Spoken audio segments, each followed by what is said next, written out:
આખલાઓ ચરી જાય છે।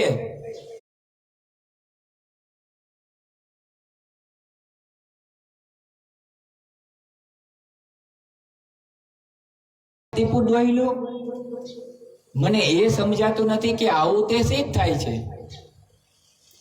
ચોર મુઠ્ઠી જાહેરનો, જેને ચોર મુઠ્ઠી મેં તમને કીધું ને, ચોર મુઠ્ઠીની જાહેરની ચોરી કરી હોય ને એ સજા પામે।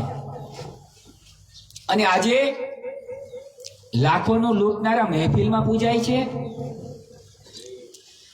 એ મારો દ્વારકાધીશ, આ હું તમને સીધી અને સરળ ભાષામાં મેં તમને કીધું, હું તમને અહીંથી સીધો દ્વારકાધીશ ગણો, મારો બાલ મિત્ર ગણો, બાલ સખા ગણો, બાલ ગોપાલ ગણો, બાલ સ્વરૂપ ગણો, એની સીધી તમને ઝાંખી કરવા માંગુ છું। કોઈ આડા આવડા રસ્તે લઈ જવા નથી માંગતો। અને તમારે સીધો જ રસ્તો પકડવો હોય ને તો આ ભગવાનનું હરિનું નામ છે। કેટલો પરિશ્રમ કરી અને બીજી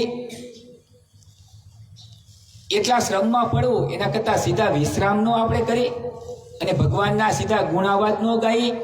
એ મેં કીધું ને, આ ભાગવતનું મેં કાલે પણ કીધું કે હજારો નહીં પણ લાખો જન્મના પુણ્ય હોય ને એને વિચાર આવે કે મારે ભાગવત કથા કરવી છે। એમ આપણે વાત હાલતી હતી આ સુદામા ચરિત્રની। એમ આજની કથામાં કેટલા વાગેનું નક્કી નથી હો,